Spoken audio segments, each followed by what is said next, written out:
Today's May 28th, and today's quote is called "A Second Mistake."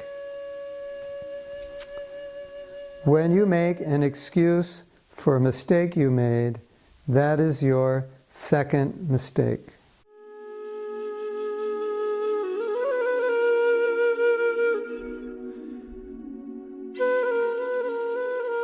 When you make an excuse for a mistake you made, that's the second mistake, because you already made a mistake. Now you're making an excuse, which means you're not taking responsibility. And as we've spoken of before, if we don't take responsibility for a mistake we made, who is going to take responsibility?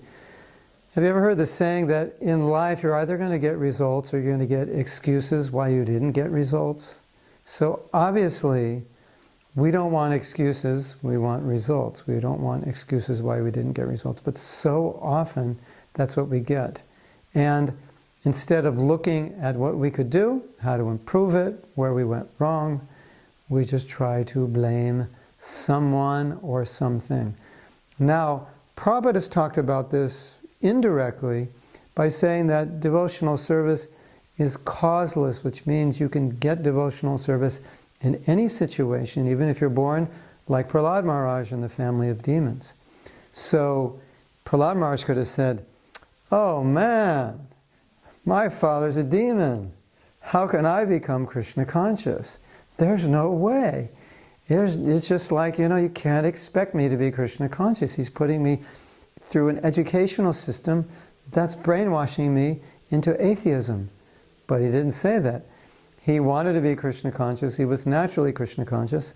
And that story proves that although the environment is antagonistic, if internally one is determined to be Krishna conscious, one can be. So in the same way, you look at any situation in your life, you look at the externals, and you can say externally, there's no reason I should be successful, or there's no reason things should go the right way. They should naturally go the wrong way. Just look at the situation. But if you give in to the environment, then naturally it will go the wrong way. But if you're determined to make it go a different way, then gradually that's the way it's going to go. There's another situation in which a grihastha wanted to leave his grihastha life because he was finding it difficult. And Prabhupada said this is the symptom of a neophyte devotee, that they think their Krishna consciousness is dependent on the situation. Now many, many young devotees, when they got married, found it difficult. They found it to be an impediment to their bhakti, and Prabhupada would say, no. In any ashram you can become Krishna conscious. So many men were blaming their wives on their lack of Krishna consciousness, or blaming their children, blaming their financial responsibilities in the grihastha ashram, or women blaming their husbands for whatever reason, for their lack of Krishna consciousness. Maybe your wife or husband doesn't get up in the morning. Maybe they don't do sadhana as well as you. But that doesn't mean you can't do it. That doesn't mean you have to stop. So this is an important principle. If we make an excuse for a failure, that is the second problem, the second mistake.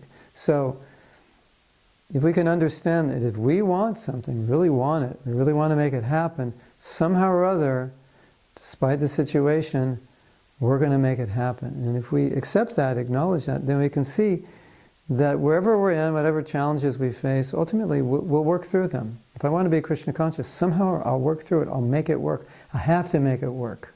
I will make it work. It's going to work somehow or other. Hare Krishna.